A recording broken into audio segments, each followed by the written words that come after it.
안녕하세요. 저는 2003년부터 서울신문에서 기자 생활을 시작해서 2010년부터 한겨레에서 일하고 있는 이재훈 기자라고 합니다.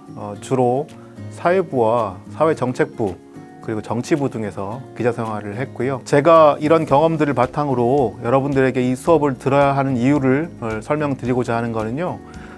정식 기자가 되기 전에 수습 기자로서 가장 먼저 취재 훈련을 가는 곳이 세 곳이 있습니다. 한 군데가 경찰서, 그리고 다른 한 군데가 소방서, 그리고 병원입니다. 이 세 군데에서 사건, 사고, 화재와 응급구조, 그리고 사람의 죽음 등을 직접 관찰하고 이를 스트레이트 기사로 쓰기 위해서 육하원칙을 바탕으로 한 기본 팩트를 취재하는 그런 상황들에 처하게 됩니다. 하지만 요즘의 기자들은 단순하게 사실을 빠르게 전달하기 위해서 쓰는 그런 스트레이트 기사에만 머무르지 않습니다.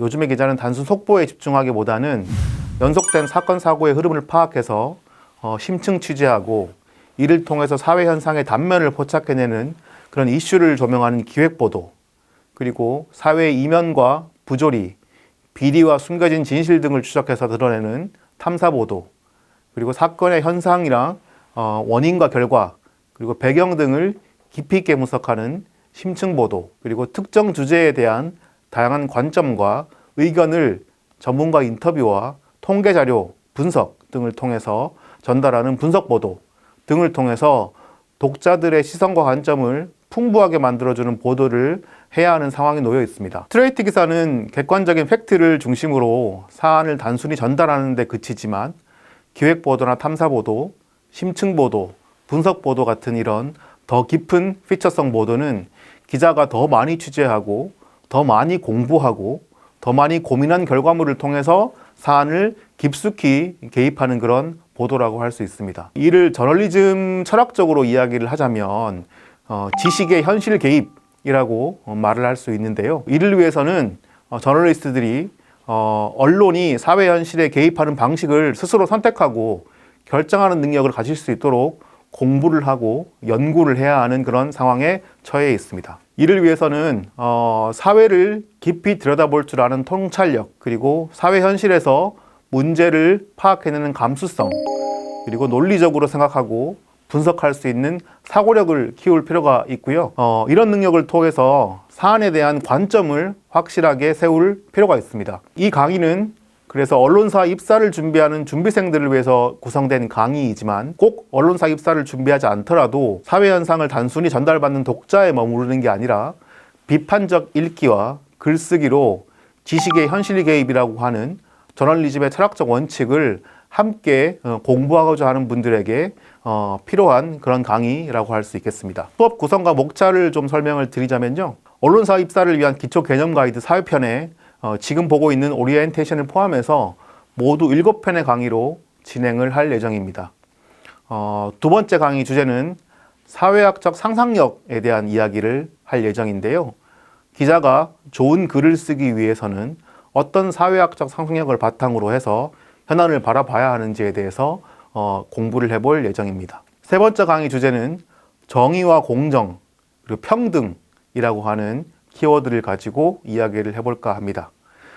정의와 공정, 그리고 평등의 개념은 어떤 것이고 현재 한국 사회에서 각각의 개념들은 어떤 쟁점을 가지고 있는지에 대해서 살펴볼 예정입니다. 벌써 10년이 넘긴 했는데요. 마이클 샌델이라고 하는 철학자가 쓴 정의란 무엇인가에서 말하는 정의란 과연 무엇이고 최근 MZ 세대들이 말하는 공정은 또 어떤 것을 뜻하며 한국인이 생각하고 있는 평등이란 어떤 개념인지 이런 부분들에 대해서 일반적으로 정해져 있는 개념이 아니라 사회적으로 통용되는 개념에 대해서 한번 생각을 해보고 공부를 해볼 예정입니다. 네 번째 강의에서는 젠더와 페미니즘에 대해서 공부를 해볼까 합니다.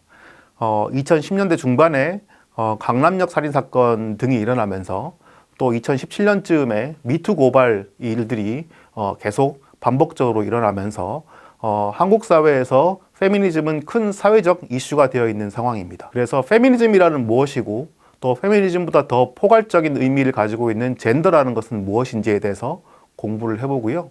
또 포괄적인 페미니즘 정치에 포함되어 있는 퀴어라는 것은 의미는 어떤 것인지에 대해서 알아보고 또 여러분들이 많이 보시고 있다시피 2010년대 후반부터 이 페미니즘에 대해서 안티페미니즘 정서들이 많이 확산하고 있습니다. 이런 부분들을 우리가 백래시라고 하는데, 이 백래시에 대한 흐름들은 어떤 것들이 있고 이런 것들은 왜 일어나고 있는지에 대해서도 한번 공부를 해보겠습니다. 5번째 강의 중에는 세대 갈등에 대한 이야기입니다. 페미니즘만큼이나 한국 사회에서 지금 세대 사이의 갈등은 첨예한 대립 구조를 가지고 있는데요. 한국 사회가 그 어떤 사회보다 빠르게 성장하는 바람에 그 어떤 사회보다 세대가 촘촘히 나누어져 있습니다. 산업화 세대, 그리고 86세대, X세대, 88만원 세대, MZ세대, 알파세대 등과 같이 각각의 세대들이 10년 단위로 나뉘어져서 각각의 특징을 가지고 있고 각각의 새로운 이야기들을 하고 있는 그런 사람들이 모여있는 그룹으로 층층이 만들어져 있습니다. 이게 낮은 출생률로 이어지면서 노인에 대한 부양부담이 생기게 되고, 또 청년과 노인의 일자리 부족 문제도 생기게 되고, 국민연금이 고갈되는 문제 때문에 또 청년들과 노인 사이에 갈등이 생기고, 이런 문제들이 발생하고 있습니다. 그런 문제들을 포함해서 우리가 세대 갈등이라는 것은 무엇이고, 또 어떤 문제들이 세대 갈등이라고 하는 것에 포장이 되어서 세대 갈등 너머에 있는 근본적인 문제를 가리고 있는지에 대해서도 한번 고민을 해보고자 합니다. 6번째 강의 주제는 노동입니다. 노동이라고 하는 것은 우리가 살아가는 데 있어서 필수 불가결한 요소라고 할 수 있는데요. 그런 노동의 개념부터 시작해서 한국 사회의 대표적인 문제가 되고 있는 노동시장 이중구조란 무엇인지에 대해서 공부를 해볼 예정이고요. 그리고 최근 몇 년 사이에 점점 더 확장해가고 있는 플랫폼 노동은 무엇인지에 대해서도 공부를 해보고, 또 감정 노동은 어떤 것인지에 대해서도 공부를 해볼 예정입니다. 또 노동 현장에서 산업재해와 관련해서 많이 얘기가 나오고 있는 위험의 외주화 문제, 이 문제란 무엇인지 이런 부분들을 이야기를 해보고요. 노동조합이란 왜 파업을 하는지, 그리고 지금 현재 그 2024년에 3년차 정부를 맞이하고 있는 윤석열 정부가 이야기하고 있는 노동개혁은 무엇인지, 그런 현안 쟁점에 대해서도 한번 살펴보도록 하겠습니다. 7번째 강의는요, 기후위기와 복지 이슈입니다. 아무래도 좀 더 포괄적인 사회 이슈를 다룰 때 있어서 환경이라는 이야기를 할 때 최근의 환경 이슈는 대부분 기후위기 이슈하고 연결되어 있다고 할 수 있습니다. 그리고 복지 이슈는 아까 잠깐 말씀드렸던 저출생 관련된 부분이랑도 연관이 되어 있는데요. 한국 사회에서 어떤 복지 이슈들이 있고 그 복지 쟁점에 대해서 우리가 세부적으로 따져봐야 될 것은 무엇이 있는지에 대해서 공부를 해볼 예정입니다. 특히나 복지 이슈에서 선별복지와 보편복지라고 하는 쟁점이 크게 나뉘어 있는데요. 정치적인 어떤 이해관계에 따라서 왜 선별복지와 보편복지가 나누어져서 설명되고 있는지에 대해서도 공부를 해볼 예정입니다. 회차별로 강의 마지막에는 이런 주제를 통해서 언론사에서는 어떤 시험 문제를 주로 내고 그 시험 문제가 가지고 있는 함의는 무엇인지에 대해서도 한번 살펴볼 예정입니다. 그러면 2회차 강의서부터 다시 만나서 이야기를 해보도록 하겠습니다.